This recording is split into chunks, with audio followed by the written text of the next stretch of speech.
assume we want to get a higher efficiency for the buck converter. Well, if you want to get higher efficiency, EPC A002 has an equivalent on resistance of 0.38 ohm, which is high. So what we should do, we should pick another switch with a much lower on resistance. So that's why I did next, instead of EPC 8002, I get essentially this switch EPC 2031 that has only 2 milliohm on resistance instead of 380 milliohm, and blocks almost the same amount of voltage.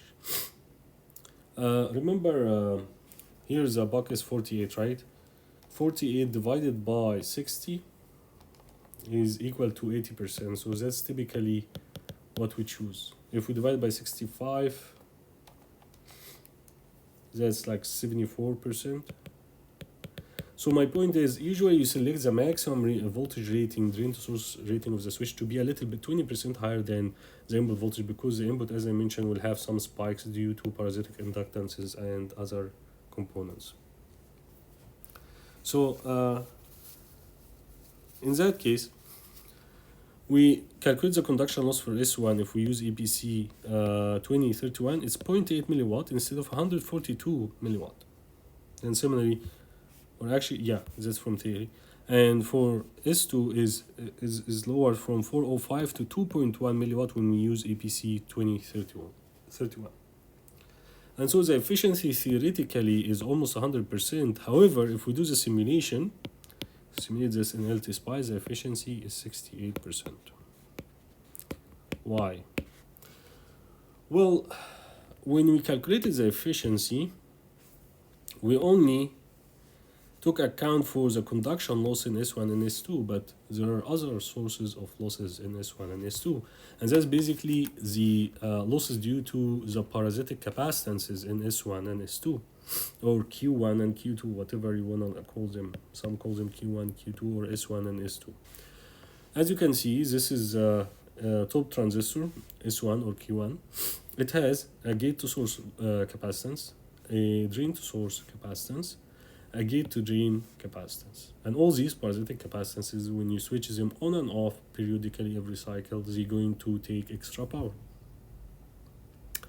And similarly, for Q2, you have gate source, gate to drain, and drain to source capacitance. By the way, the driver signal, usually we use like cascaded inverters or a driver to drive the gate of a transistor, right? And see, because the transistor, we turn it on at 5 volt, and then this goes to the gate of the transistor. All this we just modeled by a clock source, ideal clock source, in series with a resistor. We call it gate resistance, RG. And similarly for the bottom one, we have the clock source for the bottom one. That's, as I mentioned, is going to be on for dt minus 2 times the rise time and 0 otherwise. And then for this one, it will be a delayed version by dt. And again, it's going to be on for 1 minus d times t minus 2 times tr, and periodically at the switching frequency of the buck. In series with gate resistance RG. The gate resistance is the equivalent output resistance of this inverter, last inverter driver, and also it includes the intrinsic gate resistance of the transistor. The transistor itself has some finite gate resistance inside it, right? So add these together, that's going to be the gate resistance that you can use in the simulation in general. Generally, of course, the driver gate resistance is much higher. Now, to some terminology before we calculate this loss, but yeah, so as I mentioned, these parasitic capacitors introduce extra losses. And the expression for these losses is very easy to find, because we know that if we have this simple RC circuit, this C and R, and we have a periodic rectangular signal or even square signal, as shown here, VG, that swing between 0 and VGG, and then back to 0, and so on, at a specific frequency 1 over F. What will be the loss, the power that's taken from this source? Well, the power that's taken from the source, or lost from the source, the clock source, is going to be C times the amplitude VGG square times the frequency F. Why is that the case? Well, you can calculate it. Most of you took that in 10C. But generally what happens is if we consider the positive transition from 0 to VGG, what will happen to the voltage across the capacitor? It's going to increase with an RC time constant, right? RC time constant until it reaches VGG. When it reaches VGG, the amount of charge it has taken from this source is C times VGG. And so the energy that's taken from this source in this positive transition is C VGG square, the charge times the voltage. And then what happened to this energy that's taken from the source? Half of it will get stored in this capacitor, as we know. When we have a capacitor with VGG voltage across its terminals, then the energy stored in it is half C VGG square. Where did the other half go? Well, it went as heat dissipation in the series resistor. And you can do the integration and you'll find it exactly matches these calculations. Okay, so that's during the positive transition of the source. What happened during the negative transition? During the negative transition, essentially, the source you can imagine it as short circuit.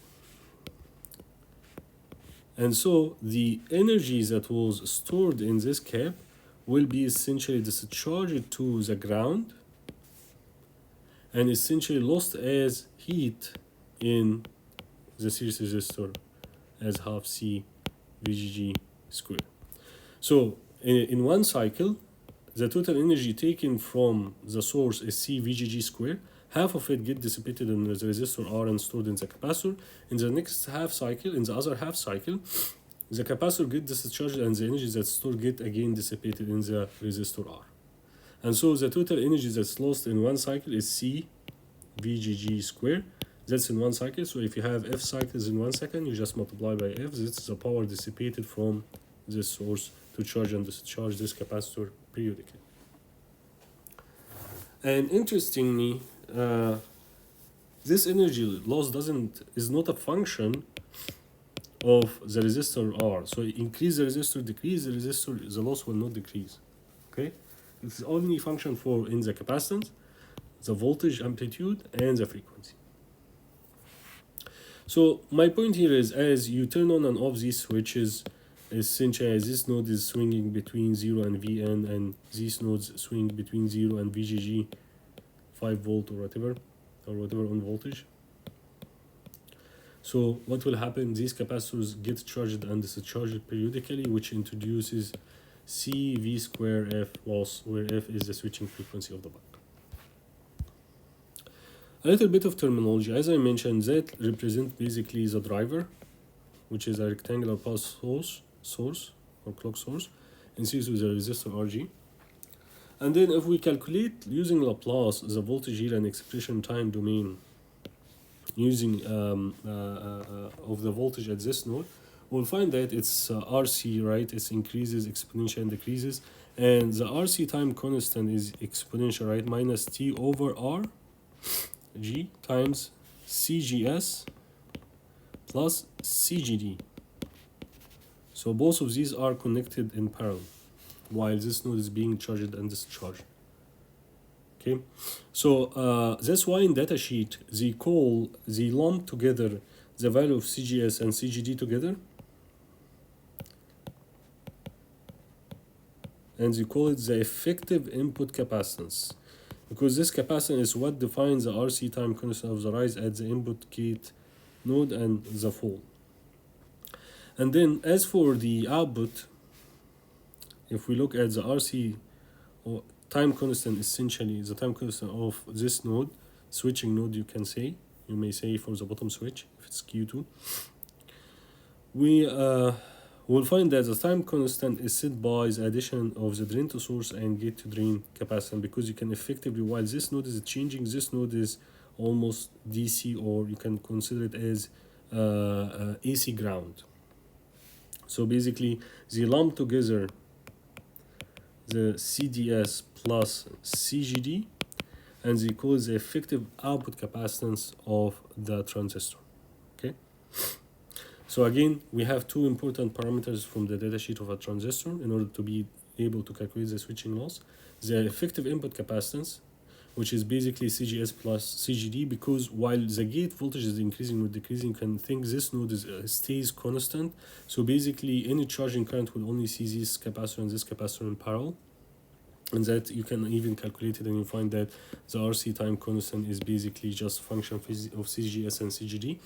On the other hand, when the output node is changing, you can think this gate's voltage is either at 5 volt constant or 0 volt constant. So essentially, this node will only see CDS in parallel with CGD, and that's the effective output capacitance. By the way, CGD in datasheet, they call it another name, this capacitance, they call it the reverse transfer capacitance, CRSS.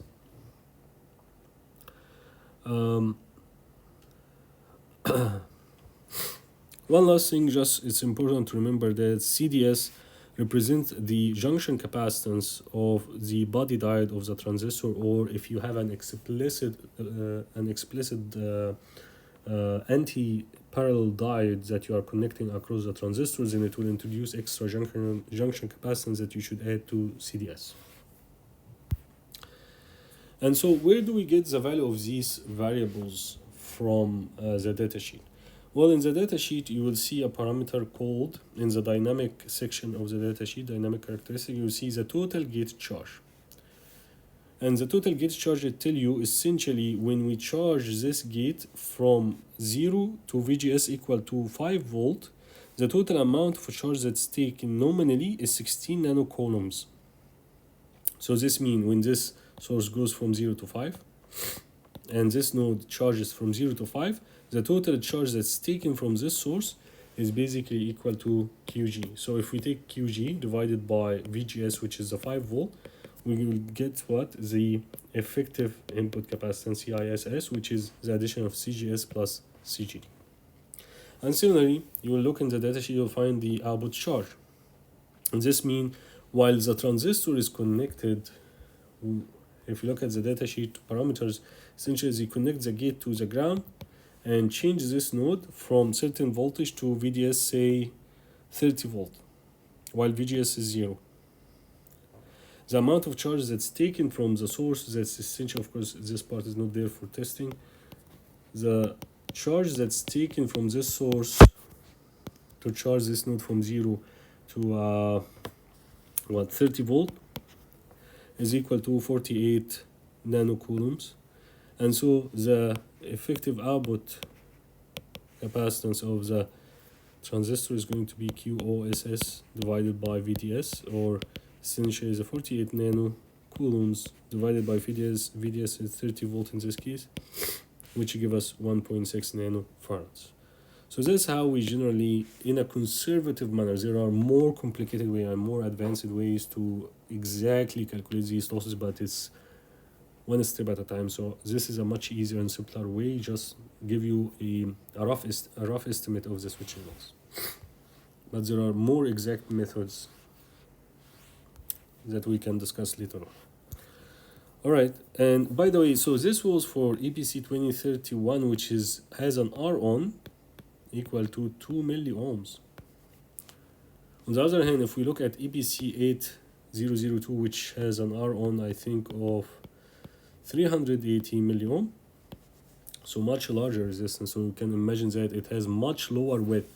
So the EPC 8002, since it has a very large resistance, its width, its transistor width, is essentially very, very small compared to the width of the transistor for in EPC 8002, because this one gave us 2 milliohm, while EPC 8002 gave us 380 milliohm.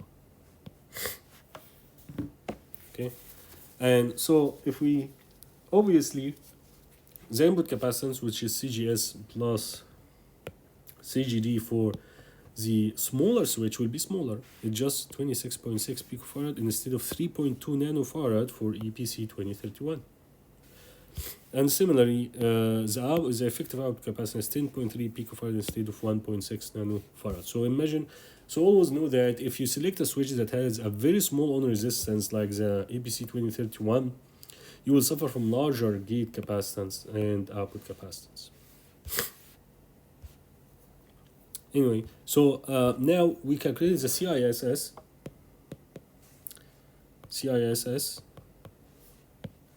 and the COSS.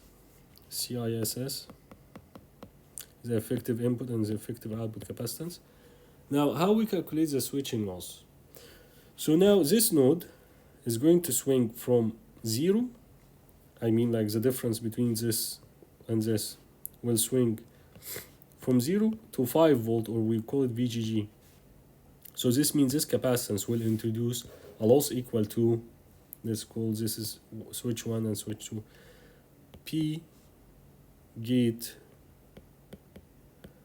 S1 will equal to CISS, as I mentioned, times VGG, which is 5 volt in this particular example, times the frequency of the buck, because every cycle you turn on and off the top switch. And similarly for the bottom switch, B gate of S2 is equal to CISS VGG. Since we are using the same switch, so we'll have the same CISS times the switching frequency. And similarly, each switching cycle, this switching node moves from the ground all the way to Vn. So this capacitor charges and discharges between 0 and Vn. Again, that's a very simplified way to calculate the switching loss. That's assuming hard switching is happening. Usually we try to aim for 0 voltage switching, but just for simplicity as a baby step or first step to switching loss calculation, so that I don't complicate any calculation more than that. So the switching loss, the output switching loss of S1 will be essentially this capacitor being charged and charged between Vn square times the frequency, and POSS of the second switch is COSS Vn square times the frequency. And add these all together, this is going to be the switching loss. And so that's what I did. If you remember the efficiency, we reached, when we calculate the conduction loss, we only include the conduction loss of S1 and S2 and normalize it by P out. Now we also include the gate loss for in S1, the gate drive loss of S2, which is CISS1 and CISS2, the output COSS1 and COSS2. And they are given by this expression as I just discussed. And if we do this calculation for the 2031, we find that the theoretical efficiency, instead of 99 or 100%, which is very far from the simulation results, it becomes the calculation 66%, which is 2% from the actual simulation. Okay. So now a lot of people ask, well, why did we use APC 2031 in first from the beginning? The APC 8002 give us, I think, 96%, I don't really remember, but give us some efficiency, and wanted to improve this efficiency, so we selected a switch of much lower on resistance, 2031, but found that the switching loss of APC 2031 is very, very high, so it will not give us 100% efficiency if we, as we would expect if we only include the conduction loss. It will actually give us 66%, or according to simulation 68%. So how can we